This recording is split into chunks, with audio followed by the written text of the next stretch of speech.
জি sir, খুব start হয়েছে। Start হয়েছে, আচ্ছা। সো আমরা আসলে এখানে আহ, মানে এই কোর্সের নাম হচ্ছে সফটওয়্যার ইঞ্জিনিয়ারিং, ঠিক আছে? সো আমাদেরকে তো আগে জানতে হবে যে সফটওয়্যার ইঞ্জিনিয়ারিং যেহেতু বলছে ভালো কথা, কিন্তু এটা এটা আসলে অ্যাকচুয়ালি কি, রাইট? আমাকে একদম ক্লিয়ারলি শোনা যাচ্ছে কিনা এটা একটু বলতে হবে। একদম ক্লিয়ারলি শোনা যায়? জি স্যার, ক্লিয়ারলি। জি স্যার। জি স্যার, Very good. জি স্যার। এখন আমাদেরকে আগে বুঝতে হবে যে এই যে আমরা সফটওয়্যার ইঞ্জিনিয়ারিং নিয়ে কথা বলছি, তাহলে এই ব্যাপারটা আসলে কি জিনিস। আচ্ছা, তোমাদেরকে যদি আমি একটা প্রশ্ন করি, প্রশ্নটা হচ্ছে একটা এরকম প্রশ্ন যে আমরা যে এই ভিএলসি মিডিয়া প্লেয়ারে মুভি দেখি, ঠিক আছে, অথবা আমরা যে যে ব্রাউজ করি, হ্যাঁ ব্রাউজ করে করে ইনফরমেশন বের করি, এই ভিএলসি মিডিয়া প্লেয়ার, ব্রাউজার বা ধরো মেসেঞ্জার, এই জিনিসগুলো কি আসলে সফটওয়্যার? তোমাদের স্যার কি মনে হয়? স্যার যতদূর জানি সফটওয়্যার স্যার। এগুলো সফটওয়্যার, ঠিক আছে। এগুলো কিন্তু সবকিছুই সফটওয়্যার। আমরা এগুলোর মাধ্যমে অনেক কিছু কাজ করতে পারছি। এখন আসলে অনেক কিছু বলতে কিরকম, ফর এক্সাম্পল ওরা একটা সংজ্ঞা দিয়েছে। ওরা বলেছে সফটওয়্যার হতে হলে তার মেইন উদ্দেশ্য থাকবে যে তাকে আমরা একটা ইনপুট দিব, সে সেই ইনপুট ওয়াইজ প্রসেস করবে এবং সেই ওয়াইজ আমরা আউটপুট পাবো। তার মানে দেখো, আমি যদি এখন ভিএলসি মিডিয়া প্লেয়ারের কথা বলি, আমি যদি এখন মেসেঞ্জারের কথা বলি, বা যে কোনো এই ধরনের অ্যাপ বা যে কোনো এই ধরনের সফটওয়্যারের কথাই বলি না কেন, সবকিছুতেই কিন্তু আমাদেরকে ইনপুট দিতে হয় যে হ্যাঁ আমি এখন এটা দেখতে চাই, আমি এখন এই লাইনটাকে পাঠাতে চাই, ঠিক আছে। এগুলো এই ইনপুটটা যে কোনো ফর্মে হতে পারে। আসলে ইনপুটটা হতে পারে যে আমি এটাকে টাচ করে দিলাম, আমার মোবাইল স্ক্রিনে টাচ করে আমি কিছু একটা লিখলাম বা ট্যাপ করে কিছু লিখলাম। ইনপুটটা হতে পারে একটা ফাইল, ঠিক আছে, একটা ফাইল পাঠালাম। ইনপুটটা হতে পারে একটা ভিডিও প্রসেস করলাম। তো এই ধরনের কাজ যেখানে ইনপুট থাকবে, মাঝখানে প্রসেসের দরকার হবে এবং আমি আউটপুট পাবো, এই জিনিসগুলোকেই বলা হয় সফটওয়্যার। তা আমি যদি এই সংজ্ঞা অনুযায়ী ব্রাউজারের কথা চিন্তা করি, তাহলে ব্রাউজারে আসলে এই জিনিসটাকে কিভাবে ফিট করা যায়, ইনপুট প্রসেস আউটপুট, একটা এক্সাম্পল দিতে পারবে কেউ? স্যার লাইক আমরা যখন ইউআরএল দিচ্ছি তখন ওইখান থেকে আমাদের একটা ওয়েব পেজ শো করতেছে স্যার। এটা তো কাইন্ড অফ আমরা ইনপুট দিচ্ছি একটা ওয়েবসাইট এন্ড আউটপুট পাচ্ছি একটা ওয়েব পেজ। ওকে, মাঝখানে অনেক প্রসেসিং হচ্ছে। আচ্ছা, জি এই স্যার। প্রসেসিং গুলো এমনি এমনি হয় নাকি কোডিং করতে হয়, প্রোগ্রামিং করা লাগে, রাইট? প্রোগ্রামিং করা লাগে স্যার। প্রোগ্রামিং করা লাগে। সো এই এই জিনিসই কিন্তু আবার একটা ভিএলসি মিডিয়া প্লেয়ারের ক্ষেত্রে আমার ব্যাপারটা কিরকম হতে পারে, এটা তো বললাম ব্রাউজারের ক্ষেত্রে গেল, বাট ভিএলসি মিডিয়া প্লেয়ারের ক্ষেত্রে এই জিনিসটা কিভাবে ফিট করব? স্যার আমরা একটা ভিডিও ফাইল দিচ্ছি এন্ড এটা রিয়েল টাইম প্রসেস করে প্রত্যেকটা ফ্রেমে আমাদের ভিডিও এন্ড সাউন্ড প্লে করে ওকে, দেখাচ্ছে। ওকে, ঠিক আছে। আমরা বলছি যে একটা ভিডিও আমরা দেখতে চাই, একটা ইনপুট আমাদের একটা নিজস্ব মতামত, সেটা সে প্রসেস করছে এবং আউটপুট দিচ্ছে। ফাইন, ভেরি ফাইন, ওকে। তো এই কাজটা আসলে এই জিনিসটা এখানে একটা ছবির মাধ্যমে বলা হয়েছে। এখন আমরা যদি একেবারে প্র্যাকটিক্যাল ডেফিনেশনের ক্ষেত্রে যেতে চাই যে আসলে একটা সফটওয়্যার বলতে কি বোঝায়, এই ডেফিনেশন গুলো না একটু কাঠখোট্টা টাইপের হয়। বাট আমি তোমাদেরকে দেখাচ্ছি যেখানে মনে হবে না যে এটা কাঠখোট্টা। সো ফর্মাল ডেফিনেশন বলতে ওরা কি বলছে দেখো, software is instructions that when executed provide desired features, function and performance. তার মানে ওরা বলছে সফটওয়্যার আর কিছু না, কিছু ইনস্ট্রাকশনের সমন্বয়ে গঠিত বা কম্পিউটার প্রোগ্রাম।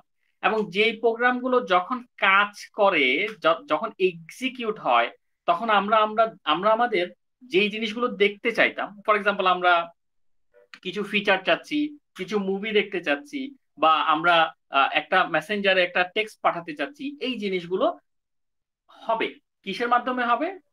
প্রোগ্রামের মাধ্যমে হবে। ঠিক আছে, প্রোগ্রাম করা আছে, আমি জাস্ট বলে দিব যে আমি এখন এইটা চাই, আমি এখন এই কাজটা করতে চাই। So software is instructions that when executed provide desired features. আমরা যেই ফিচারগুলো রাইট নাও চাচ্ছি ওই সফটওয়্যারটা থেকে, সেই ফিচারগুলো, যেই ফাংশনগুলো ডিমান্ড করছি যে আমার এখন এটা লাগবে। এবং অবশ্যই পারফরমেন্সটাও কিন্তু এখানে একটা গুরুত্বপূর্ণ ব্যাপার। কারণ আমি আমি কখনোই চাইবো না যে একটা সফটওয়্যার আমি ইউজ করছি এটা ডাউন পারফরমেন্সের হোক। সবসময় আমি 100% পারফরমেন্স চাই আর। তো এটা হচ্ছে একটা ফর্মাল সংজ্ঞার মধ্যে ওরা বলেছে যে এইটা আর কিচ্ছু না, সফটওয়্যারটা হচ্ছে একটা ইনস্ট্রাকশন, প্রোগ্রাম টোগ্রাম করা আছে, এর মাধ্যমে আপনি আপনার যা খুশি সেটাকে আপনি দেখতে পারবেন। আচ্ছা, এখন সেকেন্ড লাইন ওরা একটা কথা বলেছে, আমি যদি এখানে একটু তাকাই, যে data structures that enable the programs to adequately manipulate information. ওরা বলছে যে একটা সফটওয়্যারের মধ্যে ডেটা স্ট্রাকচারটাও থাকতে হবে। কেন থাকতে হবে? কারণ তারা ইনফরমেশনকে ম্যানিপুলেট করবে। ঠিক আছে, আচ্ছা এটা দরকার কি? ডেটা স্ট্রাকচার থাকা কি খুব জরুরি একটা সফটওয়্যারে? না থাকলে কি হয় না? স্যার ডাটা স্ট্রাকচারটা থাকলে জিনিসগুলো অর্গানাইজ হবে এন্ড ওইটা ম্যানেজ করা ইজি হবে। কোন একটা বাগ পেলে ওইটা ইজিলি হ্যান্ডেল, মানে ওইটা সলভ করাটা একটু ইজি হবে। আচ্ছা, মানে প্রোগ্রামটা একটা স্ট্রাকচার্ড ওয়েতে আগাবে। জি তুমি যেটা বলছো এফিশিয়েন্ট ওয়ে হবে, এফিশিয়েন্ট ভাবে কাজ, এফিশিয়েন্ট ভাবে কাজ করবে, এফিশিয়েন্ট ভাবে কাজ করবে। এক্স্যাক্টলি, আমরা ডেটা স্ট্রাকচারে এগুলোই শিখি, তাই না? যে কিভাবে এফিশিয়েন্সি বাড়ানো যায়, টাইম কমপ্লেক্সিটি কিভাবে কমানো যায়, এগুলোই তো আমরা ডেটা স্ট্রাকচার শিখি নাকি? জি স্যার। দরকার, এগুলো দরকার যে একটা প্রোগ্রামের টাইম কমপ্লেক্সিটিটা যত কম হবে তত, মানে যত টাইম কমপ্লেক্সিটির ক্ষেত্রে আমাদের টাইম, লোডিং টাইম যত কম হবে তত ভালো। হ্যাঁ, যতক্ষণ আমাদের ওয়েট কম করতে হবে তত ভালো। এই জিনিসগুলো কিন্তু দরকার আছে এফিসিয়েন্সির জন্য, যেটা তোমরা বললা। এখন তাহলে কি কি হচ্ছে? ওরা তো বলছে যে হ্যাঁ আপনার ইনস্ট্রাকশন আছে, আপনি ডিমান্ড করবেন, আপনি যা ডিমান্ড করবেন আপনাকে দেখাবে, কিন্তু ভেতরে ডেটা স্ট্রাকচার আছে এফিসিয়েন্সির জন্য। এবং শুধুই কি ডেটা স্ট্রাকচার আছে তা না, আমরা যখন একটা সফটওয়্যার ডেভেলপ করি সেখানে কিন্তু ডকুমেন্টেশনেরও অনেক প্রয়োজন হয়, লেখালেখির প্রয়োজন হয়, একদম ডকুমেন্টেড অবস্থায় সব থাকে যে আমার সফটওয়্যারে এই এই জিনিসগুলো থাকবে। ঠিক আছে, এই এই কার্যকারিতা তার দিতে হবে, এই ধরনের প্রোগ্রাম থাকবে, এই ধরনের ফিচার থাকবে, এগুলো ইউজারের সাথে আলোচনার মাধ্যমে সলভ হয়। এই জন্য ওরা বলেছে ডকুমেন্টেড ডেসক্রিপটিভ ইনফরমেশন একদম পুঙ্খানুপুঙ্খানুভাবে লেখা থাকে যে আমার এই সফটওয়্যারটা এই এই এই কাজ করবে। ঠিক আছে, in both hard copy and virtual forms that describes the operation and use of the programs. তার মানে একটা সফটওয়্যার কি কি অপারেশন আমার করবে, কি কি প্রোগ্রাম তার মধ্যে, মানে কোন কোন প্রোগ্রাম আমরা ইউজ করব, সফটওয়্যারটা আমাদেরকে কি দেবে, এই জিনিসগুলো ইন ডিটেলসে লেখা থাকে। তো এটা কিন্তু পুরো জিনিসটা মিলে আমরা একটা সফটওয়্যার পাচ্ছি। ঠিক আছে, ডেটা স্ট্রাকচার থাকবে, ডকুমেন্টেশন থাকবে, আমরা যেই যেই ফিচার চাই সেই সেই ফিচার আমাদেরকে দিতে হবে। তো এই পুরোটা মিলে একটা সফটওয়্যার হচ্ছে। এবং নিচে ওরা একটা ছবি দিয়েছে যে একটা সফটওয়্যারকে ইন শর্টে যদি বলতে চাই, চারটা জিনিস লাগবে। একটা হচ্ছে প্রোগ্রাম করা লাগবে, খুব ভালো মানের প্রোগ্রাম। আচ্ছা, একটা হচ্ছে অপারেটিং প্রসিডিউর, সফটওয়্যারটাকে চালাতে কি কি ধরনের অপারেশন দরকার, কি কি ধরনের জিনিসপত্র অ্যাপ্লাই করতে হবে এটাকে ইনস্টল করার জন্য বা এটাকে মানে এক্সিকিউট করার জন্য, সেগুলো নিয়ে আমাদের মাথা ব্যথা আছে। এবং সুদিং, এই ইন্টারফেসটা যাতে খুব জটিল না হয়, এটা যাতে অ্যাস্থেটিক হয় ইউজার ইন্টারফেস, সেটা কিন্তু দরকার আছে। কারণ কোনো একটা ইন্টারফেস দেখতে যদি খারাপ লাগে তাহলে কিন্তু সেটা তেমন একটা আমাদের মনে ধরে না। আমি আসলে এটা রেকর্ডিং হচ্ছে বলতে চাই না, বাট বলেই ফেলি, এই যে ফেসবুকের যে বর্তমান ইউজার ইন্টারফেস, এটা তোমাদের কাছে কেমন লাগছে?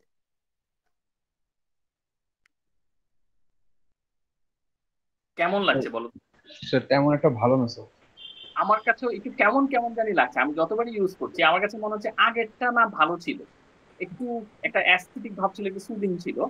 এখন একটা একটু কেমন কেমন লাগে আর কি, বাট ইউজ করতেই হবে কারণ ওদের জিনিস, ওদের সফটওয়্যার, রাইট? তো এই জন্য ইউজার একটা বড় ম্যাটার, একটা fact।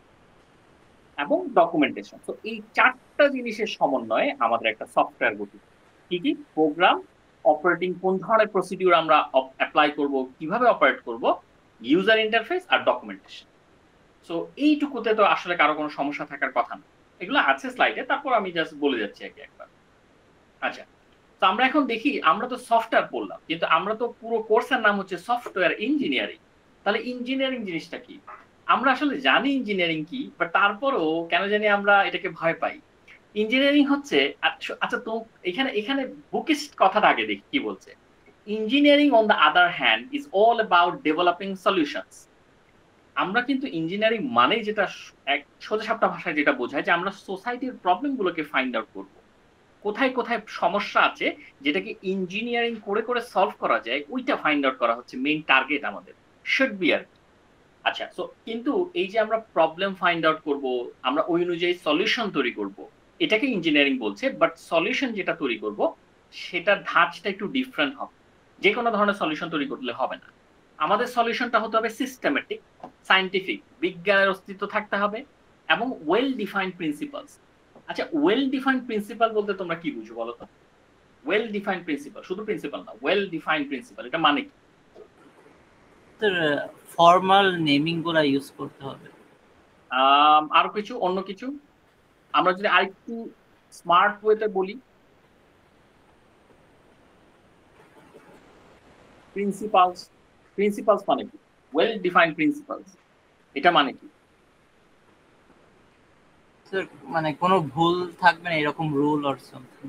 স্যার এটা কি এরকম যে মূল যে প্রিন্সিপাল বলতে যেমন মূল সূত্রগুলা আছে বা ল গুলা আছে এগুলাকে ডিফাইন করবে, মানে এগুলোকে প্রমাণ করবে, এগুলার অস্তিত্ব থাকবে। ওকে, এখানে আমরা যদি এটা তো দেখলাম, আমরা যদি এটাকে একটু এইভাবে করেও দেখি, ফর এক্সাম্পল আমি যদি এখানে একটু সার্চও দিই, দেখো আমি একটু দেখাই তোমাকে। ওয়েল ডিফাইন আমরা যদি প্রিন্সিপালস লিখি, এটা সিনোনিম দেখলেই কিন্তু মানে একটা জিনিস বুঝবা।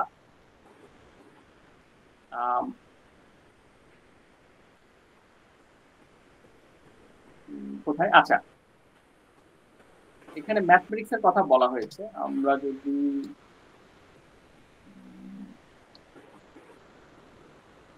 একটু নিচে যাই, আচ্ছা এখানে তোমরা কিছু দেখতে পাচ্ছ বলো তো? আমি একটা ভালো ইয়া পেয়েছিলাম ওয়েল ডিফাইন্ড প্রিন্সিপালের, আমি সেটাই খুঁজতে যাচ্ছি।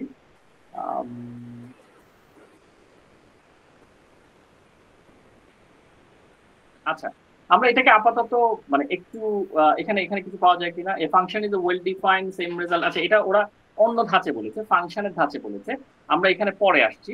আগে আমরা এখানে আমাদের কথা চিন্তা করি। ওয়েল ডিফাইন্ড বলতে আমরা কি বুঝি? ওখানে মানে গুগলে বুকিশ ভাষায় কিছু কথাবার্তা আছে, বাট আমরা কি বুঝি ওয়েল ডিফাইন্ড বলতে? স্যার ওয়েল ডিফাইন বলতে সাধারণত বিবৃতি ভালো করে মানে প্রমাণ করা এই টাইপের স্যার। বা যে যে ল গুলো আছে, যে মেথড গুলো আছে, এক্সিস্টিং যেসব মেথড গুলো আছে, এগুলোর মধ্যে বেস্ট মানে যত ভালো প্রিন্সিপাল গুলো আছে সেগুলোকে অ্যাপ্লাই করা, রাইট? ইয়েস এটাই স্যার, তো অ্যাপ্লাই ইয়েস করা। Sir, yes. এক্স্যাক্টলি। সো আমাদেরকে যেটা করতে হবে, আমাদেরকে প্রথমেই একটা সোসাইটির প্রবলেম ফাইন্ড আউট করতে হবে, এবং সেই অনুযায়ী যেটা করতে হবে, আমাদেরকে একটা সিস্টেমেটিক অ্যাপ্রোচ নিয়ে আসতে হবে, একটা সলিউশন যেটা একটা সিস্টেম দিয়ে যাবে, একটা সুন্দর সিস্টেমে যাবে, সেটা বিজ্ঞানসম্মত হতে হবে, এবং খুব মানে ওয়েল ডিফাইন্ড মেথড সেখানে অ্যাপ্লাই করতে হবে। ঠিক আছে, ওয়েল ডিফাইন্ড মেথড গুলোকে আমাদের সেখানে অ্যাপ্লাই করতে হবে। এই জিনিসটাকে ওরা বলছে যে ইঞ্জিনিয়ারিং। এগেন এগুলো একটু মানে একটু বুকিশ কথাবার্তা। তো আমরা দেখি যে এরপরে ওরা কি বলছে। এখন এই যে এখানে ইঞ্জিনিয়ারিং কথাটা ওরা উল্লেখ করলো, ওরা এখানে একটা এক্সাম্পল দিয়েছে। কিরকম এক্সাম্পল? একটা এক্সাম্পলে ওরা বলেছে যে আমরা তো সবাই খুব ফিট থাকতে চাই, তাই না? এখানে তো আমার আমার মনে হয় সবাই চায় যে আমরা একটু ফিট থাকি, হেলদি থাকি, নাকি? তো এটাকে একটা এটা কিন্তু একটা প্রবলেম যে আমরা হেলদি থাকতে চাইলেও আমরা কিন্তু এনাফ টাইম পাই না টু এক্সারসাইজ, রাইট? জিমে গিয়ে এক্সারসাইজ করবো নাকি? তোমরা কি বলো? হ্যাঁ, তাই না? স্যার জিমে যেভাবে মানে সকালবেলার মাঠে দৌড়াতে যে এক্সারসাইজ করা যায়। হ্যাঁ, সেটাও হয়, কিন্তু আসলে অনেক সময় ওই টাইমটাও পাওয়া যায় না। দেখা যায় আমাদের কাজ থাকে, অ্যাসাইনমেন্ট থাকে, এক্সাম থাকে। তো ওরা বলছে তাহলে আমরা একটা কাজ করি, আমরা একটা অ্যাপ বানাই, যেই অ্যাপটাতে মানে আমরা হচ্ছে ফিটিফাই নাম দিলাম অ্যাপটা, ঠিক আছে? তো যেই অ্যাপটা আমাদেরকে মানে বিভিন্ন ধরনের সাজেশন দিবে যে আপনি এইভাবে ব্যায়াম করেন, ওভাবে ব্যায়াম করেন। ঠিক আছে, অনেকটা ইংলিশ শিখার কতগুলো অ্যাপ আছে না? এরকম যদি আমরা একটা অ্যাপ চিন্তা করি, তাহলে তোমাদের কাছে কি মনে হয়, এটা কি একটা অল্টারনেটিভ সলিউশন হলো যে আমাকে জিমে যে আমি যে কাজটা করতাম সেই কাজটা আমি এখন অ্যাপের থ্রুতে, অ্যাপ আমাকে সাজেস্ট করছে আপনি এই এক্সারসাইজটা করেন, এটার পর আপনি ডাম্বেল মারবেন, তারপরে আপনি অমুক করবেন, তারপরে আপনি তমুক করবেন, তাহলে আপনার এত ক্যালোরি কমবে, অত ক্যালোরি কমবে, আপনি এত ফিট হবেন, অত ফিট হবেন।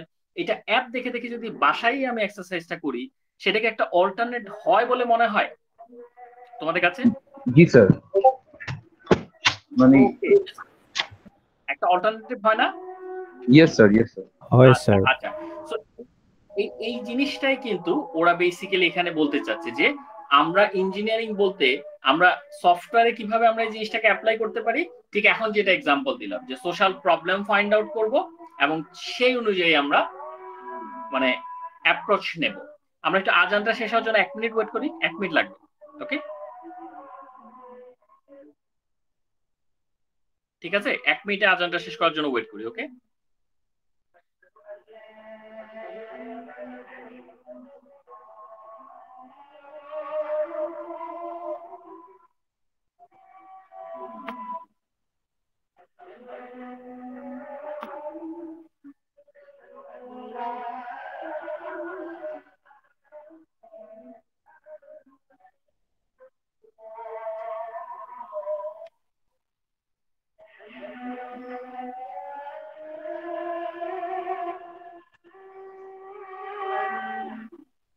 এটা তো রেকর্ড হচ্ছে, আমরা নামাজটা পড়ে আসতে পারো, অসুবিধা নেই।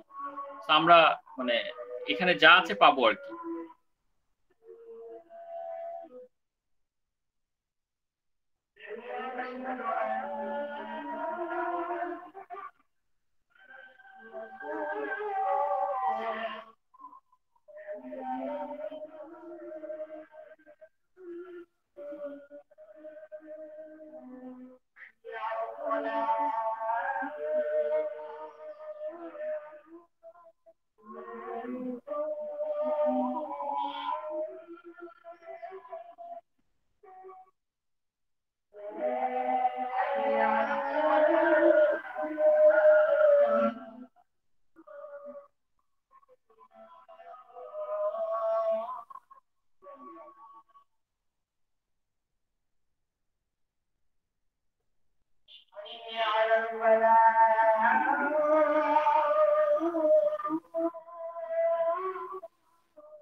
ওকে ওকে, বিসমিল্লাহ, আজানটা শেষ।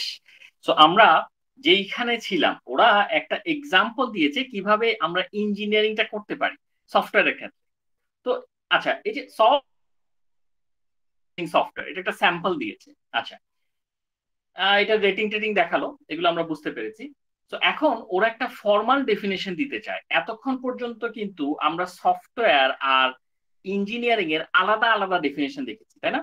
আমি যদি একটু আগে দেখাই, তাহলে এখানে আমরা দেখেছি হোয়াট ইজ ইঞ্জিনিয়ারিং, আর এই জায়গায় আমরা দেখেছি হোয়াট ইজ সফটওয়্যার। এই ঠিক এই জায়গাটায় এখানে দেখেছি হোয়াট ইজ সফটওয়্যার, আর এই জায়গায় দেখেছি হোয়াট ইজ ইঞ্জিনিয়ারিং। এখন দুটোকে একসাথে কম্বাইন করে আমরা দেখি। তা কি বলি, এটাও কিন্তু বইয়ের ভাষা, কিন্তু কি বলছে দেখো, software engineering is the application. তার আগে আমরা এখান থেকে না পড়ে আমরা ঠিক এই জায়গায় পড়বো, to the development, operation and maintenance of software. একটা সফটওয়্যারকে আমাদের কি করতে হয়, প্রথমে ডেভেলপ করতে হয়, দেন আমাদেরকে এটা অপারেট করতে হয়। কিভাবে আমরা অপারেট করব, অপারেশনে নিয়ে যাব কিভাবে, অ্যান্ড আফটার এভরিথিং আমাদের কিন্তু এটার মেনটেনেন্স করতে হয়। একটা সফটওয়্যার কিন্তু বানিয়ে ফেললে, ডেভেলপ করে ফেললে, অপারেট করে ফেললেই শেষ হয়ে যায় না, মেনটেনেন্সের একটা ব্যাপার থাকে। ঠিক আছে, এটা তোমরা ইউসিসিও দেখবা, যে কোনো ধরনের সফটওয়্যার মানে সফটওয়্যার রিলেটেড ইস্যু আসলেই দেখবা যে মেনটেনেন্সের জন্য একটা সময় ওরা বেঁধে দেয়, যে এত সময় পর্যন্ত আমরা মেনটেন করব, কোম্পানিগুলো আর কি। সো একটা সফটওয়্যারকে ডেভেলপ করতে, সেটার অপারেশন চালাতে এবং মেনটেন করতে কি লাগে, আমাদের কিছু অ্যাপ্রোচ নিতে হয়। ঠিক আছে, দেখো এই যে approach to development, operation and maintenance of software. এই অ্যাপ্রোচ গুলো কি কি হতে হবে, systematic approach, discipline approach, quantifiable approach. মানে সিস্টেম ওয়াইজ একদম সিস্টেমেটিক কিছু অ্যাপ্রোচ আমরা নেব। ডিসিপ্লিন, এগুলো মানে তোমরা জানো, এগুলো অনেকটা এক্সেক্টিভের মতো। তো ডিসিপ্লিন, সিস্টেমেটিক। কোয়ান্টিফায়েবল মানে কি, একটু বলতে পারবে কেউ আমাকে? কোয়ান্টিফায়েবল এটা কি এরকম যে অনেকটাই মানে মেজার করা যায়, এরকম কিছু? কি মনে হয়? জি স্যার, মানে অনেক নিউমেরিক্যাল থাকবে। জি স্যার, মেজার করা যায়। এটাই। তো আমরা কি করব, আমরা একটা সফটওয়্যারকে ডেভেলপ করতে, সেটাকে অপারেট করতে এবং মেনটেন করতে কিছু সিস্টেমেটিক, ডিসিপ্লিন এবং কোয়ান্টিফায়েবল অ্যাপ্রোচ নিব।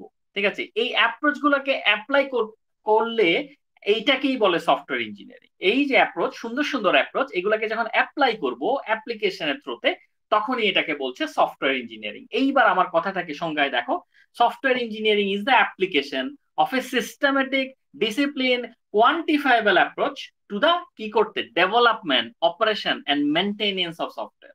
এই কয়টা জিনিস করতে আমরা এগুলাকে অ্যাপ্লাই করলেই, এই সুন্দর সুন্দর অ্যাপ্রোচ অ্যাপ্লাই করলেই হয়ে যায় সফটওয়্যার ইঞ্জিনিয়ারিং। সো ক্লিয়ার কি ক্লিয়ার না? স্যার এখানে কোয়ান্টিফায়েবল বলতে মানে মানে what I understand from quantifiable is like countable probably, যেটা কাউন্ট করা যায়, রাইট? সো এখানে quantifiable approach বলতে কি বোঝাচ্ছে? এটাকে বলতে কি তোমার ডেভেলপমেন্টটা বোঝা যাবে। ফর এক্সাম্পল তুমি একটা সফটওয়্যার বানালা, সেটা এখন এই স্টেজে আছে, ধরলাম একদম মনে করো, আমি এভাবে বলি, ধরো 20% এটা অবস্থায় আছে, 20% ইমপ্রুভড অবস্থায় আছে। তো এটা যদি 80% অবস্থায় যায়, তুমি কি পার্থক্য করতে পারবে? প্যারামিটার দিয়ে পার্থক্য করবে অবভিয়াসলি, যে কোন কিভাবে আমি মানে ইয়ে করলাম, বাট পার্থক্য কি করা যাবে? মানে প্রগ্রেসটা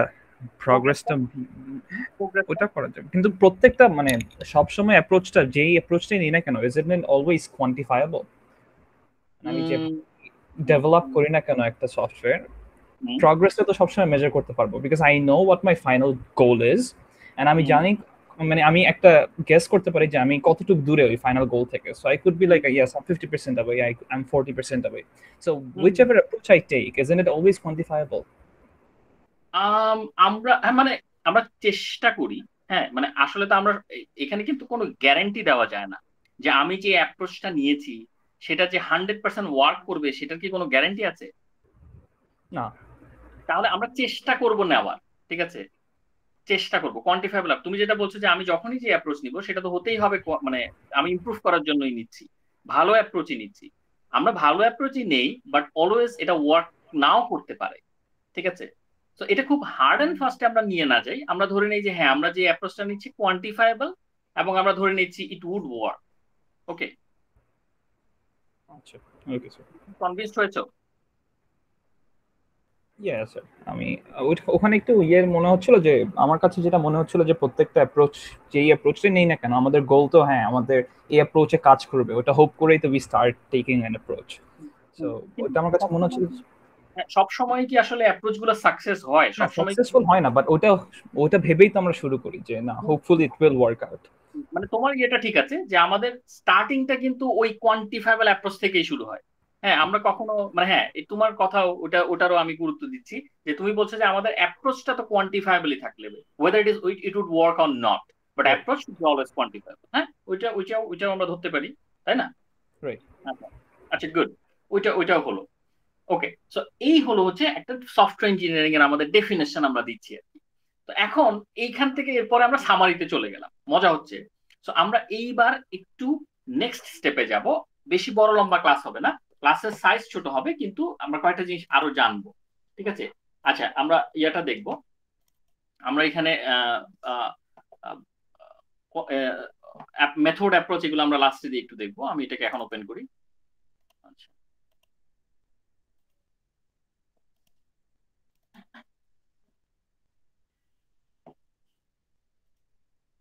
ওকে, এতক্ষণ পর্যন্ত আমরা কয়েকটা জিনিস দেখেছি। আমরা দেখেছি সফটওয়্যার কাকে বলে, সংজ্ঞা দেখেছি, সংজ্ঞা মানে বুকির সংজ্ঞা দেখেছি, নর্মাল সংজ্ঞা দেখেছি, ইঞ্জিনিয়ারিং কাকে বলে সেটাও দেখলাম, একই সাথে সফটওয়্যার ইঞ্জিনিয়ারিং কাকে বলে সেটাও দেখলাম। এখন আমরা যে একটা জিনিস পড়ছি, কেন পড়বো?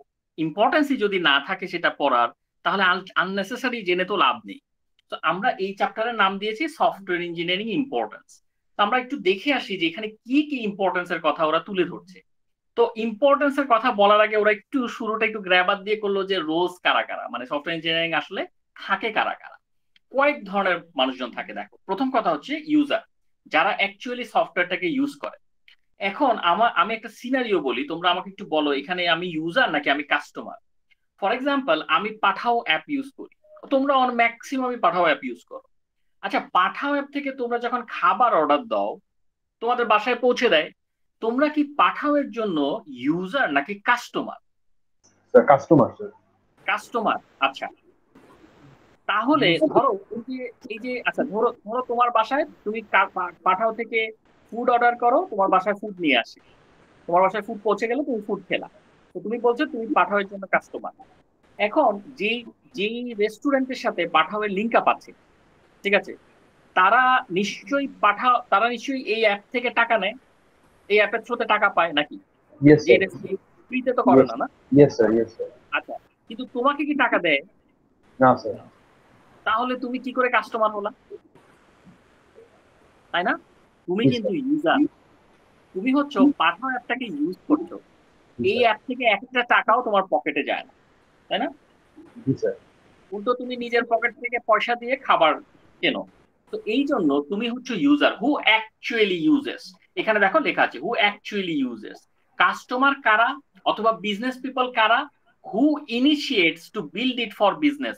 তার মানে এই যে পাঠাও, ওরা কিন্তু কাস্টমার। পাঠাও কেন কাস্টমার? কারণ ওরা হচ্ছে এই অ্যাপটাকে বানিয়েছে এবং ওই অ্যাপটার সাথে ওরা রিলেটেড, কারণ কি ওটা দিয়ে ওরা ব্যবসা করে। তারপরে বিজনেস পিপল কারা হতে পারে, কাস্টমার কারা হতে পারে? ওই যে রেস্টুরেন্ট ওনাররা, কারণ তারা অ্যাপ থেকে পয়সা পায়। পার্থক্যটা কি বোঝা যায়? তো যাদের যাদের পকেটে অ্যাপ থেকে পয়সা ঢুকছে তারাই হচ্ছে বিজনেস পিপলে চলে যাচ্ছে নাকি। Who initiate to build it for business, যারা এটাকে ইনিশিয়েট করছে, ব্যবহার করছে বিজনেসের জন্য। আমরা সাধারণ পাবলিক কিন্তু এক পয়সাও পাই না, তো আমরা ইউজার, আমরা ইউজ করি জাস্ট। ওকে, তো এই হচ্ছে কাস্টমার আর ইউজারের মধ্যে একটা পার্থক্য হয়ে যাচ্ছে। এরপর আসলো ডেভেলপমেন্ট টিম বা কোম্পানি।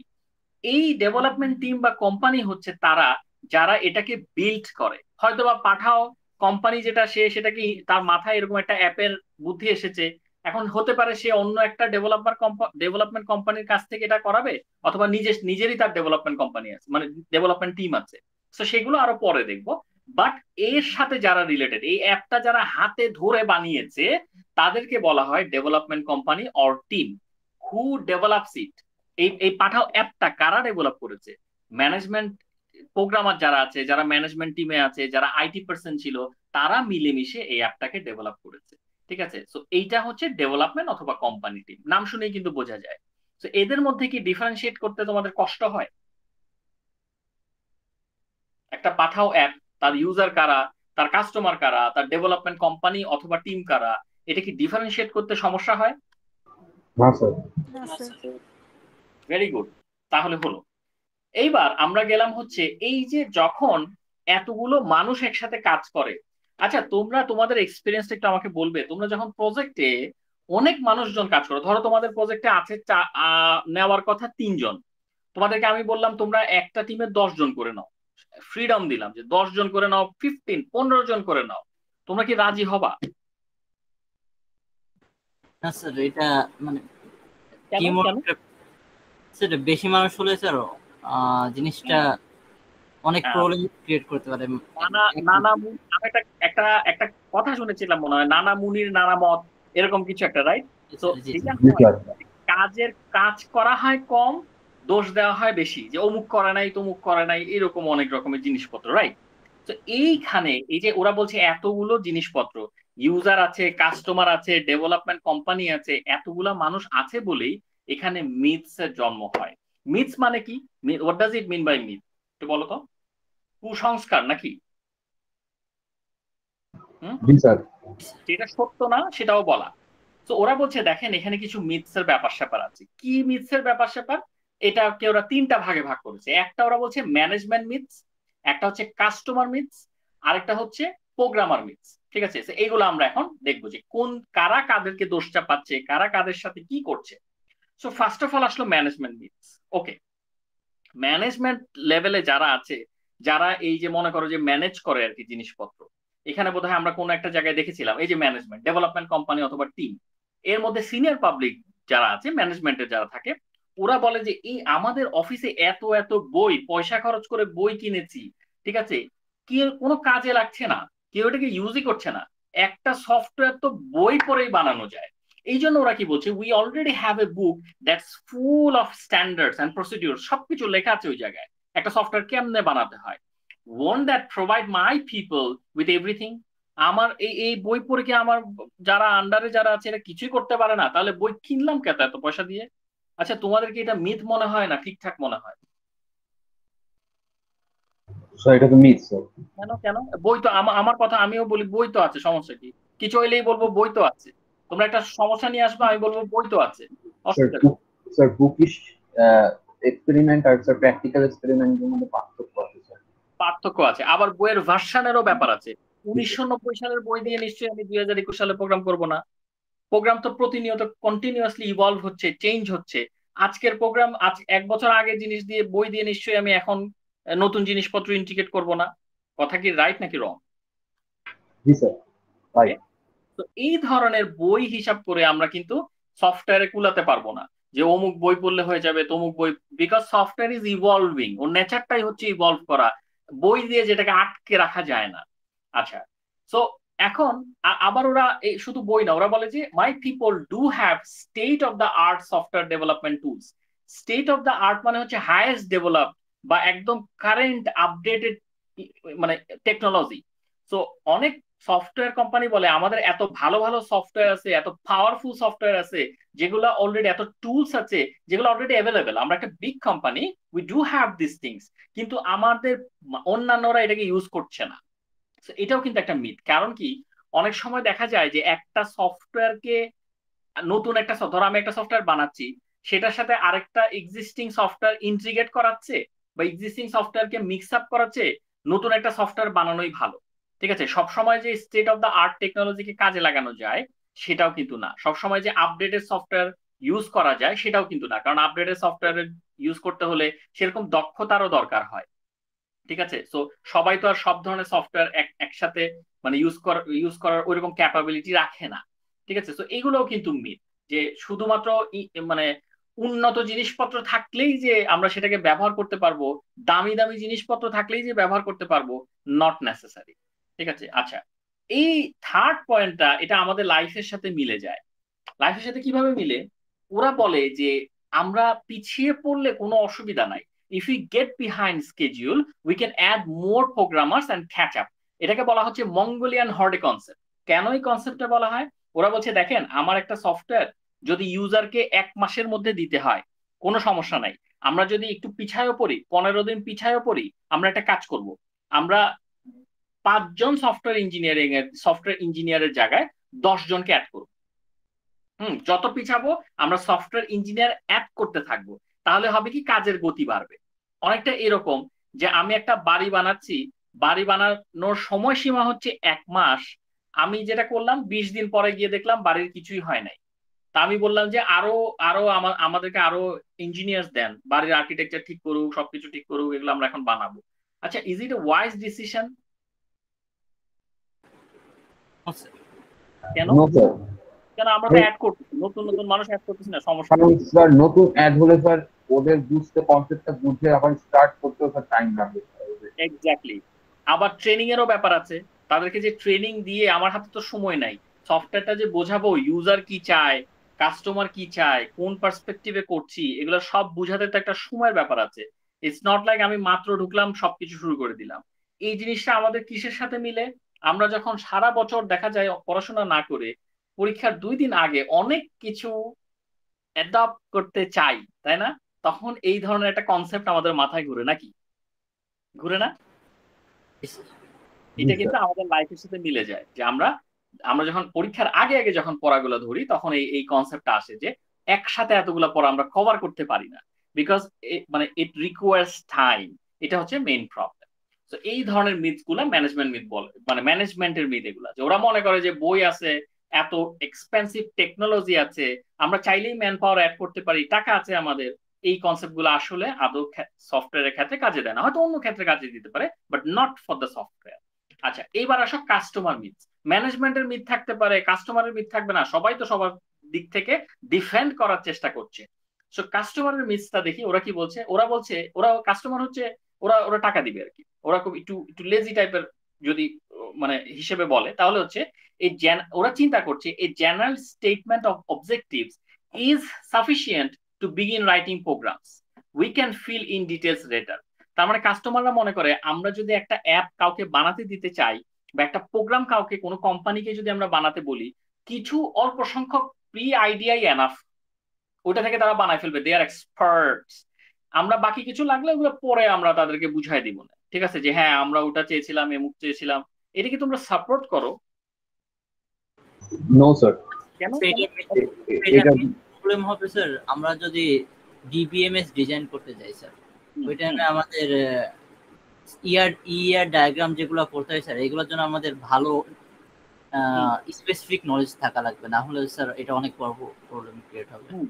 মানে প্রি ডিজাইনটা যদি ক্লিয়ার না হয়, ফিচারটা যদি ক্লিয়ার না হয় কি চাচ্ছে, তাহলে পরে তো এটা তো আমরা তো একটা স্পেসিফিক প্রসেসে আগাচ্ছি, it will become a problem. ঠিক আছে, তো এটা হচ্ছে মেইন কনসেপ্টের মেইন মিথ আর কি। যেমন একবার এরকম হয়েছিল, একটা কাস্টমার ওভার দ্য ফোন বলেছিল যে আমাকে একটা পেন বানিয়ে দেন, যে পেন দিয়ে আমি লিখতে পারবো, স্মার্ট লেখা তৈরি হবে। তো এইখানে ওই পেনটা দেখতে পাচ্ছ, কিন্তু কাস্টমার কিন্তু কখনো বলে নাই যে আমার একটা গ্রিন পেন লাগবে। কাস্টমার বলেছে আমাকে একটা পেন দেন, আর কিছু না। তো গ্রিন পেনের কথা কিন্তু বলে নাই। সো এখন যেটা করা হলো, সফটওয়্যার কোম্পানি বানিয়ে বসে আছে, পেন বানিয়েছে ঠিক আছে, কিন্তু রেড বানিয়েছে। এখন কাস্টমার যখন পেনটা নিতে গিয়েছে, সে দেখে রেড, সে বলে আমি তো রেড নেব না।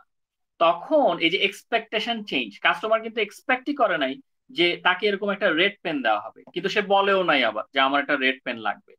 তো এই প্রবলেমটা কেন হলো?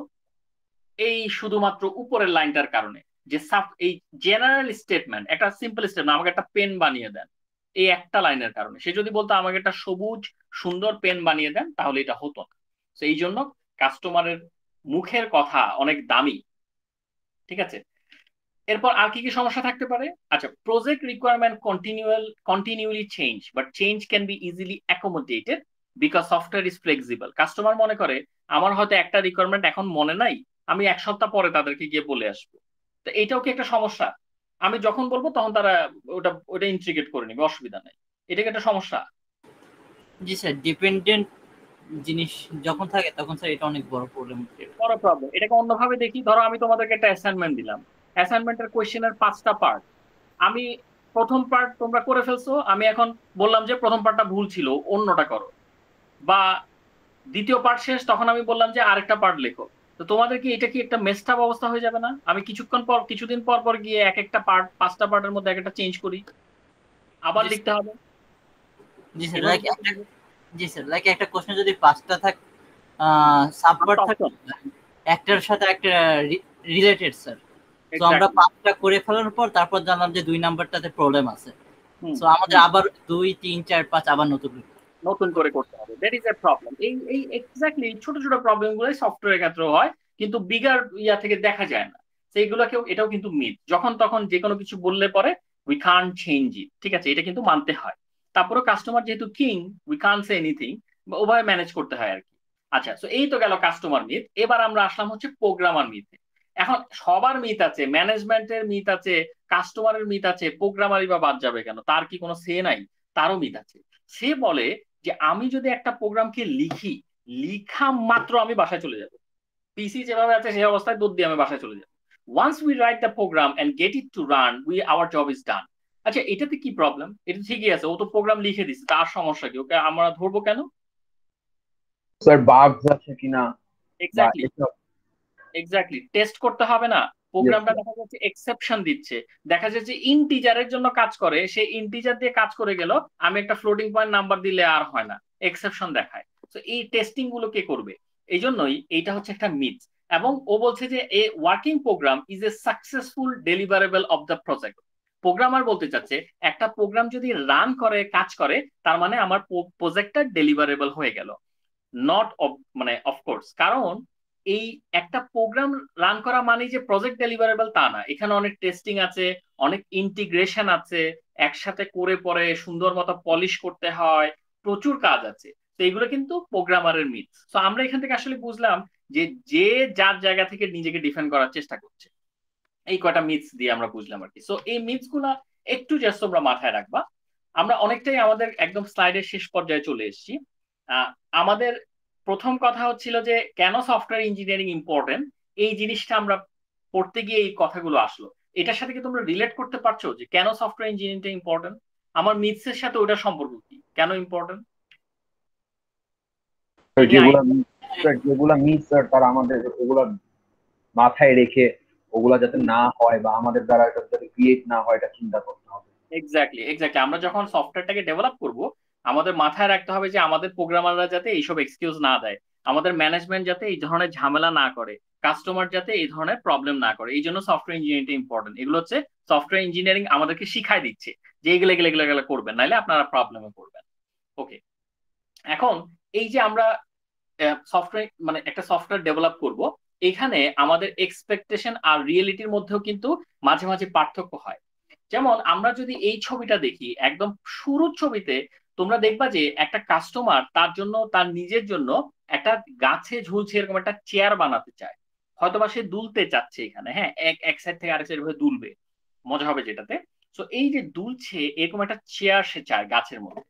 তো সে প্রজেক্ট লিডার, যে গুরু, মানে যে হচ্ছে একটা কোম্পানির যে মেইন, তাকে ফোন দিয়ে বলল যে আমাকে ভাই আপনি এরকম একটা গাছের মধ্যে চেয়ার ঝুলছে এরকম কিছু একটা বানিয়ে দেন, আই উইল পে। ঠিক আছে, আপনি যা চাবেন আমি টাকা দিয়ে দিব। তো এখন প্রবলেম হচ্ছে সে খুব ব্যস্ত, মানে যে কাস্টমার সে খুব ব্যস্ত, সে ফোন কেটে দিয়ে বাইরে ট্রিপে চলে গেল, হয়তো মালয়েশিয়া ইউএসএ কোন একটা জায়গায় চলে গেল।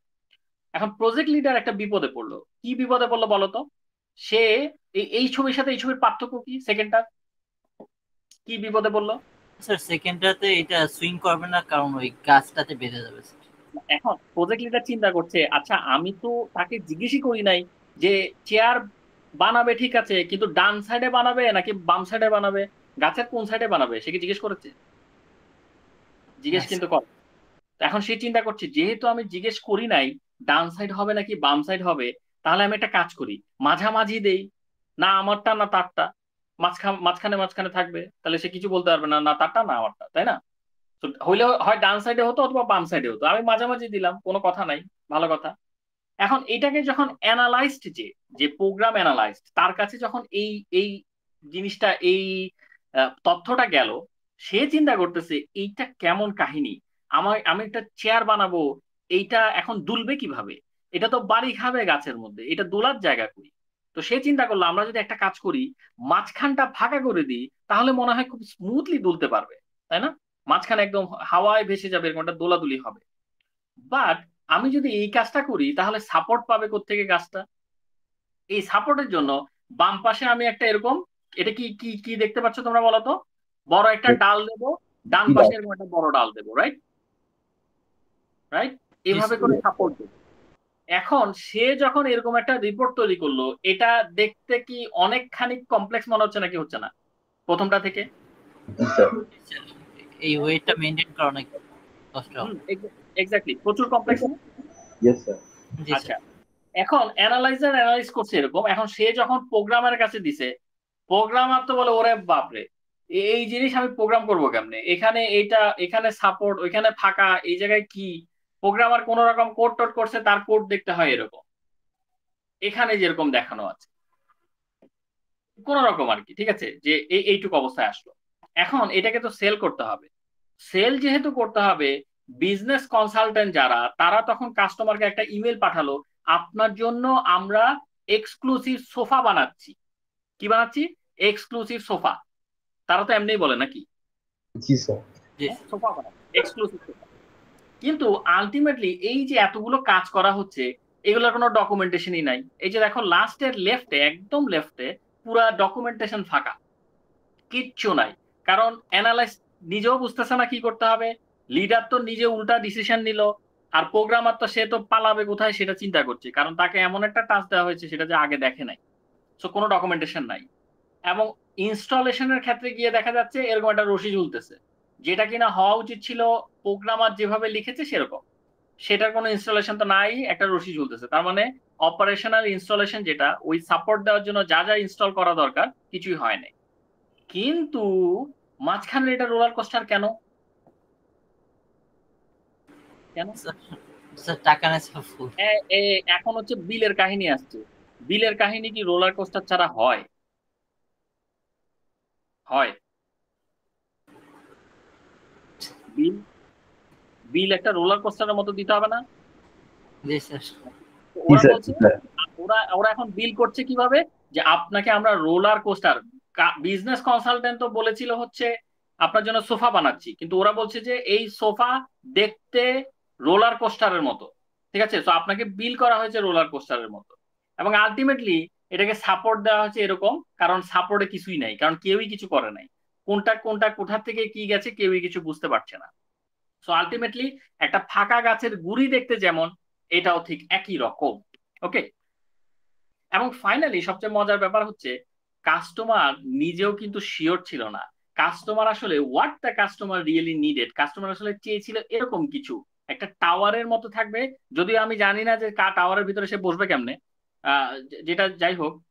সো এরকম একটা টাওয়ারের মতো থাকবে এবং সে সেখানে এরকম ঝুলবে বা এরকম কিছু একটা চাচ্ছিল। তার মানে কাস্টমার যা এক্সপ্লেন করেছে এবং সে যেটা চিন্তা করেছে সে নিজেও জানে না।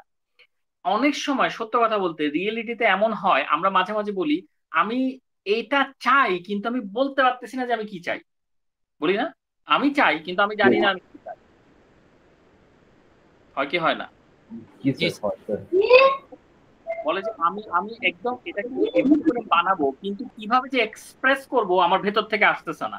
তো এই ধরনের কাহিনীগুলা এখানে হয়ে গেছে। তো এই জন্য আমরা আমরা যাতে সফটওয়্যার ইঞ্জিনিয়ারিংটা যদি আমরা ভালো মতো মেনটেন করি, ওটার ভেতরের ইন্টারনাল জিনিসগুলো যদি জানি, তাহলে এই প্রবলেম গুলো হবে না। কারণ সফটওয়্যার ইঞ্জিনিয়ারিং একটা কথা বলা আছে যে কমিউনিকেশনটা খুব ইম্পর্টেন্ট। প্রজেক্ট লিডারের আগেই উচিত ছিল যে কোনো না কোনো ভাবে কাস্টমারের সাথে কমিউনিকেট করা, যে আপনি যে বলেছেন চেয়ার বানাবেন, আপনি কি শিওর যে এরকম কিছু একটা বানাবেন, রাইট সাইডে বানাবেন, তাহলে আমরা ওভাবে আগাবো। ঠিক আছে, শুরুতেই যেহেতু গলত ছিল এই জন্য পুরো ব্যাপারটা একটা মেসড আপ অবস্থায় এসেছে।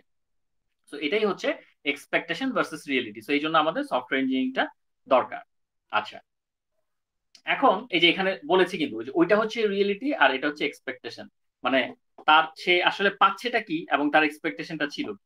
ঠিক আছে, আচ্ছা এখন আমরা একদম শেষ প্রান্তে চলে এসেছি। কয়েকটা জায়গা আমরা এখন একটু বলবো, আর হয়তো 5-10 মিনিট লাগবে।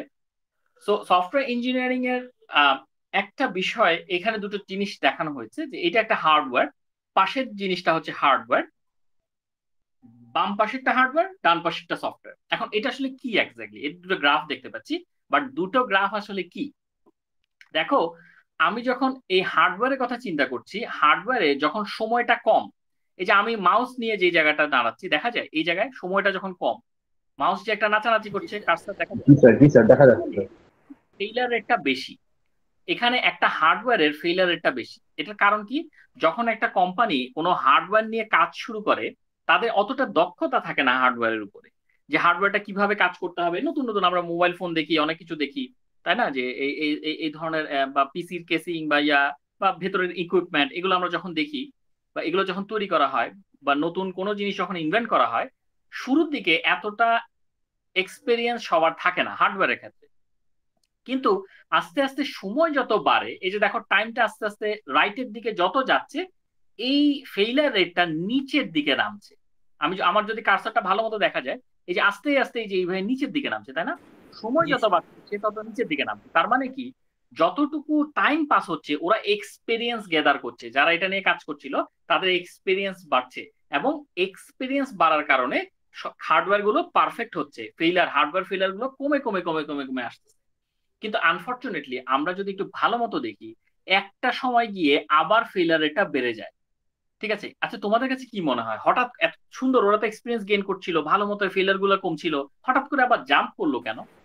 স্যার যখন স্যার একটা মানে বিষয় স্যার মানুষ জ্ঞান আহরণ করে ফেলবে স্যার, তারপরে স্যার ওই বিষয়ে স্যার তাদের নলেজ মানে এক্সপিরিয়েন্স ভালো থাকবে, তখন তারা এখানে ভুল কোথায় কোথায় হচ্ছে, এটা কোন জায়গায় বাগ দিতে পারে বা প্রবলেম করতে পারে স্যার, এটা আইডেন্টিফাই করতে পারবে। না সে ওইটার জন্যই তো কম ছিল, ওইটার জন্য তো কম ছিল, ফেইলারটা কম ছিল, কিন্তু বেড়ে গেল কেন এই জায়গায়? টাইম যত যাবে বুঝলি টাইম যত যাবে নতুন হার্ডওয়্যারের উপর মানুষের ইন্টারেস্ট আসবে, আস্তে আস্তে পুরান টেকনোলজিটা পারফরম্যান্স ডিটেরিয়েট করে হার্ডওয়্যার কম্পোনেন্টে। আচ্ছা কি করে পারফরম্যান্স ডিটেরিয়েট করে। ওকে ওকে, এই সূত্র ধরে আমি একটা কথা বলি। আমি প্রিটি শিওর যে আমি যদি আমার বাসার কম্পিউটারটা এখন খুলি, দুনিয়ার ধুলা পাবো। আমি প্রিটি শিওর তোমাদের ওখানেও সেম কাহিনী, রাইট? রাইট। তো হার্ডওয়্যারের আসলে যত সময় যায় তার কিন্তু আয়ু কমতে থাকে, নাকি? আয়ু কমার ব্যাপার আছে না? পরিস্থিতির উপর ডিপেন্ড করে, তুমি কোন জায়গায় দেখেছো সেটার উপর ডিপেন্ড করে, কতদিন ধরে আছে সেটার উপর ডিপেন্ড করে। তো এটা কিন্তু হার্ডওয়্যারের একটা প্রবলেম। তো এই জন্য যেটা হচ্ছে যে ওরা ভালো কাজ করছিল, ওরা এক্সপিরিয়েন্স গেইন করছিল, আমাদের ফেইলার রেটটা কমছিল, কিন্তু একটা সময় পর দেখা যায় যে হার্ডওয়্যারের যেটা হয় যে ওর আয়ুটা কমতে থাকে, মানুষের আয়ু যেমন কমতে থাকে ওর আয়ুটা কমতে থাকে, এবং একটা সময় ও কিন্তু নষ্ট হয়ে যায়, ওয়্যার আউট, নষ্ট হয়ে যায় না? হার্ডওয়্যার কি সারা জীবন থাকে? এই জন্য ওর ফেইলার রেটটা কিন্তু আস্তে আস্তে বাড়তে থাকে। ঠিক আছে, সারা জীবন তো সে টিকতে পারে না, এই জন্য একটা সময় সে নষ্ট হয়ে যায়। তো এই কারণে ওকে এই জায়গার ফেইলার রেটটা বাড়তি দেখিয়েছে। শুরুর দিকে ফেইলার রেটটা বেশি ছিল, সেখান থেকে আস্তে আস্তে নিচের দিকে নামলো, এবং এখানে ফ্ল্যাট ছিল, যেহেতু এক্সপিরিয়েন্স গেইন হয়েছিল এবং মোটামুটি বয়সও হার্ডওয়্যারের মাঝামাঝি অবস্থায় ছিল, এই জন্য এটা ফ্ল্যাট ছিল। কিন্তু আস্তে আস্তে হার্ডওয়্যারটা পূরণ হয়ে যাচ্ছে এবং তার ফেলিয়ার রেটটা বেড়ে যাচ্ছে। এটা বোঝা যায় কি যায় না? জি স্যার। যায়। কিন্তু একটা সফটওয়্যারের ক্ষেত্রে যদি আমরা চিন্তা করি, সফটওয়্যার কি কোনোদিন পুরনো হতে পারে? মানে এটা কি ওই ফিজিক্যালি কোনোদিন নষ্ট হতে পারে, পুরনো হতে পারে? এটা কি ফিজিক্যাল জিনিস? না। এই জন্য যেটা হয় সফটওয়্যারের ক্ষেত্রেও দেখো, একটা সফটওয়্যার যখন শুরু হলো, শুরুতে তার ফেলিয়ার রেট বেশি, কারণ ওই যে এক্সপিরিয়েন্স গেইন করতে হয়, আস্তে আস্তে এক্সপিরিয়েন্সটা আসে। সো এই ফেলিয়ার রেটটা আস্তে আস্তে আস্তে আস্তে আস্তে কমছে, নিচের দিকে নামছে, এই যে নিচের দিকে নামছে কমছে, এবং একটা আইডিয়ালাইজড অবস্থায় আসলো। একটা আইডিয়ালাইজ দেখো, এটা কিন্তু হার্ডওয়্যারের মতো একদম উপরের দিকে টার্ন নেয় নাই। এখানে যেরকম একদম রাইট সাইডে উপরের দিকে টার্ন নিয়েছে, ফেলিয়ার রেট অনেক বেড়ে যাচ্ছে, এটা কিন্তু সেরকম নেয় নাই। যদিও তোমরা এখন প্রশ্ন করতে পারো, এখানে তো দুইটা কার্ভ, কেন দুইটা কার্ভ বা দুই ধরনের গ্রাফ কেন? এটার অ্যান্সার আমি এখন দিচ্ছি। সো একটা হচ্ছে আইডিয়ালাইজ কার্ভ, বাট এখানে একটু যদি তাকাই তাহলে আমরা দেখতে পারবো যে এখানে আরেকটা কার্ভ, যেটা কিনা হালকা একটু উপরের দিকে উঠছে, ঠিক আছে, হালকা একটু ফেলিয়ার রেটটা বাড়ছে। এটা তবে হার্ডওয়্যারের মতো না, কিন্তু হালকা বাড়ছে বাট হার্ডওয়্যারের মতো না। এটার পেছনে একটা রিজন আছে। রিজনটা হচ্ছে আমরা কিন্তু সফটওয়্যারকে ইভলভ করি, তাই না? ইউসিস আমার সময় যেরকম ছিল, তোমাদের সময় কি এরকম? হুম? অথবা 2-3 বছর আগে যেরকম ছিল, এখন আরো অনেক বেটার পারফরমেন্স করে কিন্তু, তাই না? খুবই ভালো পারফরমেন্স করে, সত্যি কথা যদি বলি, অনেক ভালো পারফরমেন্স করে। তো এটা কার মানুষটা ইভলভ করছে, এটা কেন? Because it's evolving. তো এই যে এখানে ইভলভ করতে হলে সফটওয়্যারে একটা চেঞ্জ লাগে কি লাগে না? সো নতুন যদি চেঞ্জ করা হয়, নতুন যখনই কোনো একটা চেঞ্জ আসে, এটা কিন্তু একটা এফেক্ট হয়, ঠিক আছে? সবকিছু মানে সফটওয়্যারটাকে ইন্টিগ্রেট করা, সবকিছু করতে গেলে একটা একটা এফেক্ট হয়। তো এখানে যেটা হয় যে প্রথমে একটা চেঞ্জ হলে এই এই ফেলিয়ার রেটটা বেড়ে যায়, অল্প, এই দেখো উপরের দিকে ফেলিয়ার রেটটা উঠছে, বেড়ে যায়, আবার এটা আস্তে আস্তে এটাকে কমায় আনে, কারণ কাজ করে, নতুন চেঞ্জ গুলো, নতুন চেঞ্জ হয়েছে, ওই অনুযায়ী ফেলিয়ার বেড়ে যাচ্ছে, কারণ সবকিছুকে ইন্টিগ্রেট করতে গিয়ে দেখা যাচ্ছে যে সফটওয়্যারটার এটা কাজ করে না, ওইটা কাজ করে না, ওই ফিচারটা সরে গেছে এরকম, বাট এগুলোকে আবার ঠিকঠাক করে আনা হয়, আবার সফটওয়্যারটা ইভলভ হয়, আবার হচ্ছে এরকম ফেলিয়ার রেট বাড়ে, আবার কমিয়ে আনা হয়, আবার সফটওয়্যারটা এরকম চেঞ্জ হয়, ওর ফেলিয়ার রেট বাড়ে, আবার আস্তে আস্তে কমিয়ে আনে। এইভাবে এই কাহিনী হতে হতে হতে হতে এই কার্ভটা একটু উপর উঠে যায়। ক্লিয়ার কি ক্লিয়ার না? জি স্যার, ক্লিয়ার স্যার। ঠিক আছে, এই ওভারঅল ফেলিয়ারটা কেন বাড়ছে? কি বুঝি কোনটা? ওভারঅল ফেলিয়ারটা কেন বাড়ছে? মানে আই আন্ডারস্ট্যান্ড যে হঠাৎ একটা কোথাও চেঞ্জ আনলে মানে there is a risk of failure, so ওখানে ওইটাকে আবার হয়তোবা the developers or the software developers need to spend some time work on it, তারপর failure রেটটা কমবে, but eventually আমরা অ্যাকচুয়াল কার্ভ যেটা দেখতে পাচ্ছি ওখানে মানে ওভারঅল ফেলিয়ার রেটটা কেন বাড়ছে? আচ্ছা, মানে তুমি এটার কথা বলছো, মানে এই যে অ্যাকচুয়াল কার্ভ। আচ্ছা, এখানে আসলে জিনিসটা কি যে মোটামুটি সফটওয়্যার তো ধরো মানে পারফেক্ট তো আর আমরা তো প্রতিনিয়ত এটাকে চেঞ্জ করি, রাইট? রাইট, এটা বাট প্রতিনিয়ত এখানে একটা জেনারেলাইজড কার্ভ দেওয়া, রাইট? সো ওখানে আমি মানে বাড়বে কেন? এটা তো কনস্ট্যান্টও থাকতে পারতো বা আরো ভালো হতে পারতো, মানে ইভেন্চুয়ালি হ্যাঁ চেঞ্জ হওয়ার পর একটা স্পাইক দেখতে পাচ্ছি ফেলিয়ার রেটে, which is understandable, but when the developers work on that, হয়তো বা এমন তো হতে পারতো যে না আগের বারের থেকে এখন ফেলিয়ার রেট আরো কমে আসতে পারতো, রাইট? যখন ওই যে স্পাইকের পর যে ডিক্লাইনটা হচ্ছে, ওই ডিক্লাইনটা তো আরো নিচ পর্যন্ত যেতে পারতো। সেটাও হয়তো পারতো, সেটাও হয়তো পারতো। এটা আসলে ডিপেন্ড করে, মানে এটা তুমি একটা ভালো কথা বলছো। আমি তোমার কথাটাকে যদি ক্লিয়ার করে ধরি, তুমি বলতে চাচ্ছ যে আমার এটা না হয় ফেলিয়ার রেটটা একটু পর্যন্ত গেল, আপনি এটাকে এইটুকুই কেন নামালেন? আপনি চাইলে এটাকে আরেকটু নিচে ইয়ে করতে মানে পারতেন। প্রত্যেকবার, হ্যাঁ এক্স্যাক্টলি, প্রত্যেকবার চেঞ্জ হওয়ার পর কিন্তু আমার আগের আগের পজিশনে যাচ্ছে না, সবসময় কিন্তু আমার ফেলিয়ার রেট আস্তে আস্তে বাড়ছে ইভেন্চুয়ালি। সো এখানে অনেক সাইড এফেক্ট থাকে, তারপরও আমি এই জিনিসটা আরেকটু আমি ডিসকাস করব যে কেন এটাকে ওইভাবে ধরা হয় নাই, ঠিক আছে? সেটা আমি ডিসকাস করে আমি তোমাদেরকে ইনশাআল্লাহ জানাবো। তোমার পয়েন্টটাও ঠিক আছে, অবভিয়াসলি সাইড এফেক্ট থাকে, এখানে যেটা বলেছি increase failure rate due to the side effects. এখন কোন কোন সাইড এফেক্টের কথা চিন্তা করা হয়েছে? তোমার প্রশ্ন এক্সাক্ট, আমি বুঝতে পারছি তোমার প্রশ্ন। তুমি বলতেছো যে এটা আপনি একটা কাজ করতেন, এটা একটু নিচে নামাতেন, তারপর ডান পাশে যেটা গেলেন এটা এটা একদম আরো আরো উপরে গেল, এটা তো আরো নিচে নামা উচিত ছিল, কারণ যত সময় যাচ্ছে এক্সপিরিয়েন্স ডেভেলপার তো আপনি অ্যাড করবেন, রাইট? এক্স্যাক্টলি। তো এটা আমি একটু তাহলে এটা এটা আমি একটু জিজ্ঞেস করে এটা আমাকে ফিগার আউট করতে হবে যে কোন কোন ফ্যাক্টরের কথা ওনারা চিন্তা করে এটাকে একটু উপরের দিকে নিয়েছেন, ঠিক আছে? Sure, okay, thank you. Welcome. So এটা আমি ইনশাল্লাহ, এটা মানে স্লাইডটা আমার না, তো আমি এটাকে একটু ইয়ে করে জানাবো। হ্যাঁ, আচ্ছা। সো এখন তাহলে মোটামুটি এখান থেকে একটা আইডিয়া তো পেয়েছো, রাইট? যে সফটওয়্যারের সাথে হার্ডওয়্যারের একটা পার্থক্য আছে, এবং সফটওয়্যার কিন্তু এভার লাস্টিং অ্যান্ড চেঞ্জিং, এভাবে কিন্তু চেঞ্জটা হতেই থাকে, নতুন নতুন জিনিস অ্যাড হতেই থাকে, ইমপ্রুভ হতেই থাকে। তো এই যে ইমপ্রুভ হচ্ছে, এটাকে আবার আমাদেরকে আগের মানে এই ফেলার এটাকে কমাতে হচ্ছে, ফেলার এটা নিয়ে কাজ করতে হচ্ছে, এগুলো আমরা সফটওয়্যার ইঞ্জিনিয়ারিং না পড়লে পরে আমাদের জন্য করাটা ডিফিকাল্ট হয়ে যাবে। ঠিক আছে, যদিও একটা সত্য কথা কি, যে এই সফটওয়্যার ইঞ্জিনিয়ারিং কোর্সে প্র্যাকটিক্যালি যত জিনিস মানে হাতে কলমে যত করা যায় তত বেটার, বাট তারপরও কিছু থিওরিটিক্যাল জিনিসপত্র একেবারে না জানলে পরে আমাদের সমস্যা হবে। তো এই জিনিসগুলোর জন্য এই সফটওয়্যারের ক্ষেত্রে যাতে আমরা বুঝতে পারি যে কিভাবে আমরা জিনিসগুলোকে রিডিউস করব, কোন কোন ফ্যাক্টর কাজ করবে, তাহলে এইগুলো জানার জন্যই আমাদের এই জিনিসটা পড়া। ঠিক আছে, কোনো কোয়েশ্চেন আছে এটা নিয়ে যে কেন আমরা এটা পড়ছি? No sir. ওকে, ঠিক আছে। সো যেহেতু এটা এভারলাস্টিং চেঞ্জিং, তো আমরা কিভাবে স্ট্যান্ডার্ডটা বজায় রাখবো, আমরা চেঞ্জটাকে কম মানে ফেলিয়ারটাকে কমাচ্ছি বাড়াচ্ছি, এখন স্ট্যান্ডার্ডটা কিভাবে বজায় রাখবো, এটা আমরা সফটওয়্যার ইঞ্জিনিয়ারিং রুল ওয়াইজ আগাবো আর কি। আচ্ছা, তো একদম শেষ পর্যায়ে 2 মিনিট। তো ওরা এখানে বলছে যে সফটওয়্যার ইঞ্জিনিয়ারিং কেন লাগবে।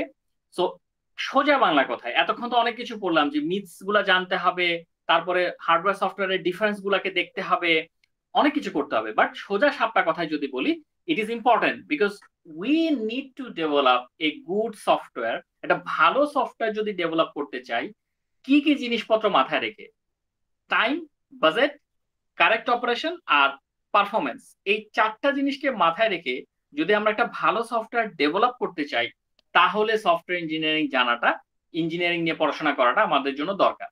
এবং গুড সফটওয়্যার বলতে কি বোঝায়? গুড সফটওয়্যার হচ্ছে যে এটা যেই সময়ে আমার ইউজারকে দেওয়ার কথা ঠিক সেই সময় আমি দিতে পারছি, এবং বাজেট যাতে বাড়তি না হয়। ঠিক আছে, যতটুকু বাজেট আমার ফিক্স করা, তার থেকে কম করতে পারলে ভালো, আবার বেশি কিপটামি না, মোটামুটি তার পাশাপাশি করতে পারলে ভালো।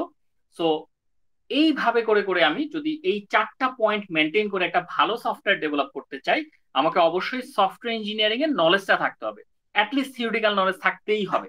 এবং এগুলো তোমরা যখন ইন্টারভিউ দিতে যাবা, টু বি অনেস্ট, এগুলো কোয়েশ্চেন করে। অনেকে মনে করে হয়তো এই থিওরি থেকে আর কি কোয়েশ্চেন করবে, বাট ওরা কিন্তু কোয়েশ্চেন করে, কারণ যারা এই সফটওয়্যার কোম্পানিগুলো দেয় তারা এই জিনিসগুলোর মধ্যে অনেক কিছু ফলো করে, এটা আমরা আস্তে আস্তে দেখবো। আচ্ছা, তো এখানে একটা গুড সফটওয়্যারের কথা বলা হচ্ছে, বাট গুড সফটওয়্যার বলতে আমরা আসলে কি বুঝি, কোনটাকে গুড সফটওয়্যার বলবো কোনটাকে বলবো না? ওরা একটা ফেসবুকের এক্সাম্পল দিয়েছে। কি এক্সাম্পল? যে একটা গুড সফটওয়্যার তখনই হবে, আমরা সেটাকে তখনই একটা ভালো সফটওয়্যার বলবো যখন এটা ঠিকঠাক মতো কাজ করবে। ঠিক আছে, যখন এটা ঠিকঠাক মতো কাজ করবে, এবং এটা কিন্তু ফাস্টার লোড হবে। এটা এমন না যে স্লো, সফটওয়্যারটা স্লো হওয়া যাবে না, এটা ফাস্টার লোড হবে। এবং একই সাথে এটা যেটা হবে যে শুধু লোড ফাস্টার, শুধু ভালোভাবে কাজ করছে তাহলে হলো না, আমি কম্পিউটারে ভালো মতো ইউজ করতে পারছি কিন্তু মোবাইল ফোনে ইউজ করতে পারছি না, তাহলে কিন্তু ব্যাপারটা জমবে না। ঠিক আছে, সব ধরনের ডিভাইস আমাকে মাথায় রেখে সফটওয়্যারটা বানাতে হবে, ডিভাইস ফ্রেন্ডলি যাতে হয়। ঠিক আছে, এইটা হচ্ছে ভালো সফটওয়্যারের বৈশিষ্ট্য। নতুন নতুন ফিচার যাতে থাকে। ফেসবুকের নতুন ফিচার কি, লেটেস্ট নতুন ফিচার কি বলতো? ফেসবুকের রিয়াক্ট, কেয়ার রিয়াক্ট কি নতুন না নাকি? জি স্যার, কেয়ার, কাইন্ড এটা অফ ভালো স্যার। লাগছে, এটা ভালো লাগছে তোমাদের কাছে?